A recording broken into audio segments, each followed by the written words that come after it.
Hello and welcome back to SparkPlug TV, where I do car reviews for literally everybody, not just car enthusiasts. Today, we're doing something a little different. We are going over a review of my entire year and talk about some life updates and some other stuff because it's really cold outside.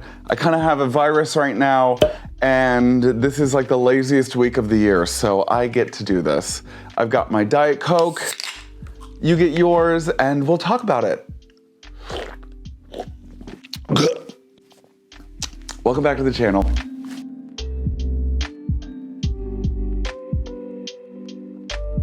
Before I start today's video, please don't forget to like this video, comment down below, subscribe to the channel, hit that bell icon so that you get updates on whenever I drop a new video, which is every single Friday. This setup is actually giving me my very first YouTube video vibes. I made my very first YouTube video in COVID of 2020 because I thought I was somebody and I needed to make an update video on how things were going in China because obviously I lived there.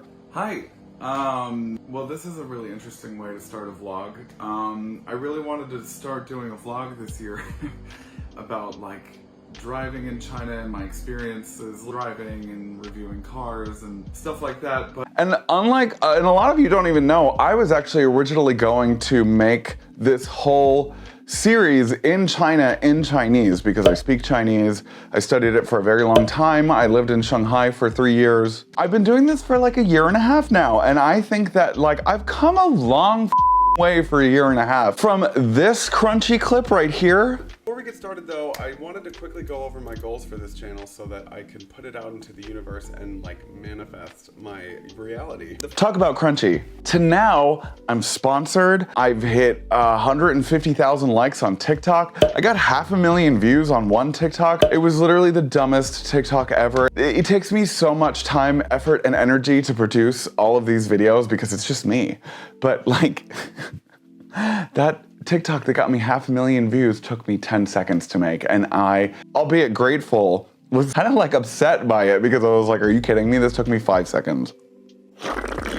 But anyways, I just wanted to go over some of my favorite cars from the year and some of my least favorite cars of the year, and then talk about what I'm most excited about for next year in terms of cars, and what I'm most excited about in my personal life as it pertains to this channel. So let's go over some of my tops and some of my bottoms.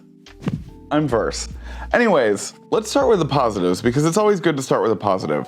So I've got 5 cars for my most liked cars of the year. First one up is the Hyundai Ioniq 5. The future is seeming more inevitably electric. Hang on one second, hang on. I'll be right back.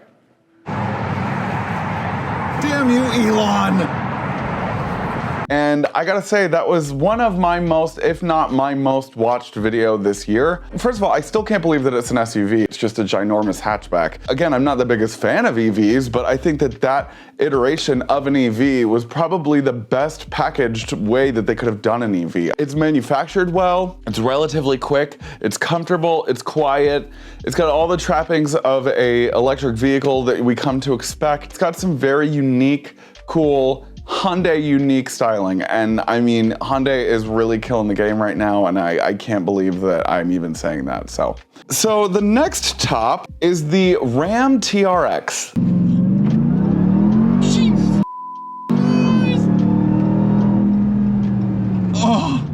So the Ram TRX was probably my second most watched video this year, and they should not be making a pickup truck that has launch control. That thing can 700 some odd horsepower.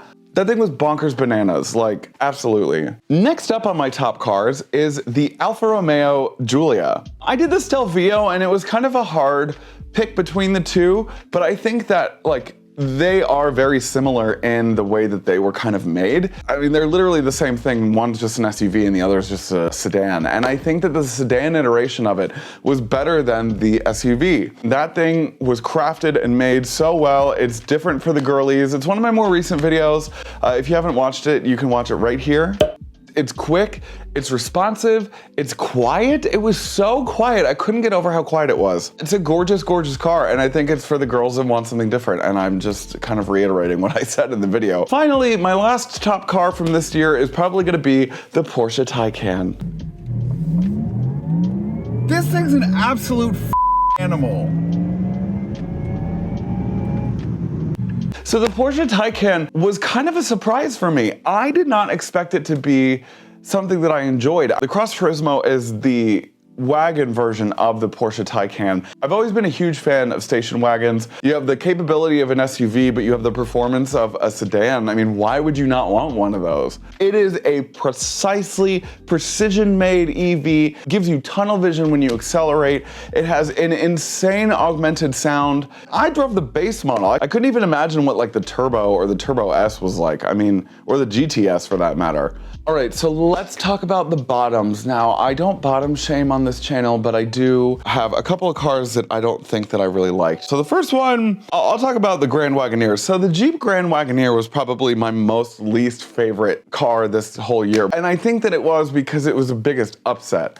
I was really looking forward to doing a Jeep Grand Wagoneer because, you know, it was supposed to compete against the Escalade, the Range Rover, and any Mercedes SUV at this point. And yeah, it was a big upset. I mean, first of all, it looks like a fridge on wheels. Second of all, it's really, really expensive for the top trim. Yes, it does have screens galore. It does have all the gadgetry and the trickery, a fridge up front, a very comfortable third row. Transmission was not that good. And the styling, I mean, especially, it looked like a $100,000 car, but the shape of it, I still can't get over the shape of it, so. All right, next up is the Lexus UX 250h. This badge means I'm rich. This badge means I own everything. This badge means that I just bought a Toyota with the cherry on top. That one was disappointing because, albeit it's supposed to be something that is comfortable, and it was comfortable, and it was supposed to be luxurious, I don't know. I think that it fell in line with all of the other Lexuses of you know, up until the new updates that all of them are getting in 23, which is, you know, it's had the same tech since 2015, maybe even 2012 for some of them. So the thing that stood out to me the most that I didn't even say in that video was that the seat was zippered up in the back. Like they basically like wrapped it in that Nutex leather and then zipped it up in the back, and then from the back seat you could see the zipper. The engine sounded like a lawnmower. It was a Prius packaged up as a Lexus. They needed to do it a little bit better. So the Lexus RC 350F Sport is probably my last one for the year, and I think it was because just like the UX needs to be updated, it wasn't as fast as some other similarly priced cars. It was just meh. I mean, it had some incredible, impeccable styling on the exterior, but it looked like an IS 350 on the interior. All right, so let's talk about some things that I'm excited for this year. So I'm excited for the Ferrari Persangue. Now that car is going to be nuts. It's gonna be nuts.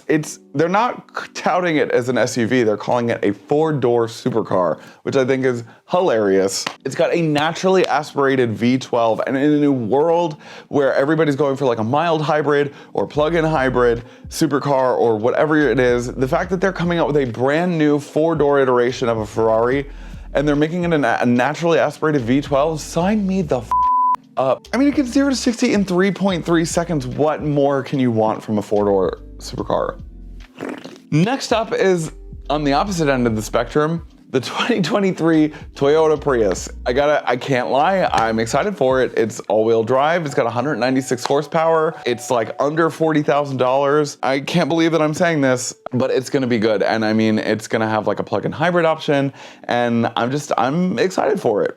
All right, next up is the Alfa Romeo SWB Zagato, and I am excited for this one because I think that it kind of harkens back to Alfa Romeo's heritage. There's been a lot of griping online about how it looks like an Aston Martin on the tail end. It looks like a purebred Alfa Romeo on the front end. The fact that they're putting in a turbo V6 in it, I mean, I can't wait.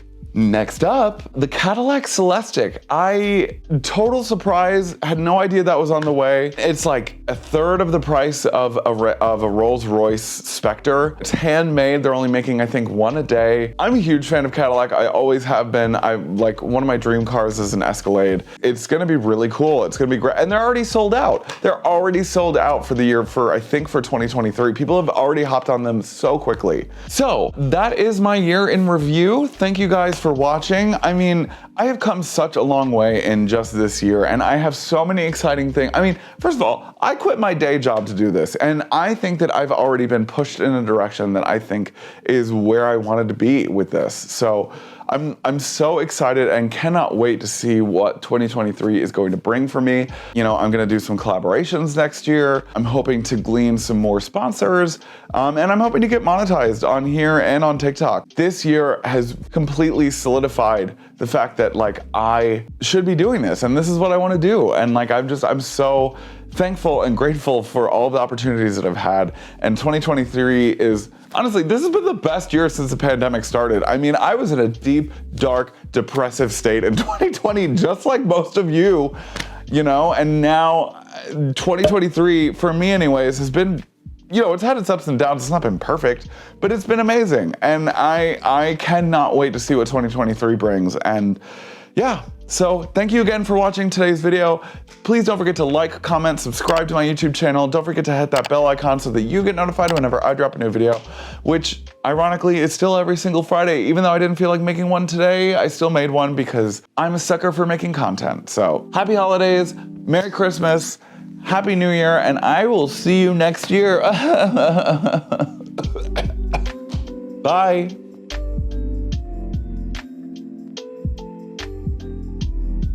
Hey Sparks, thanks for watching today's video. If you want more SparkPlug TV content, click right here. Right here. You got two options. Choose one, or both.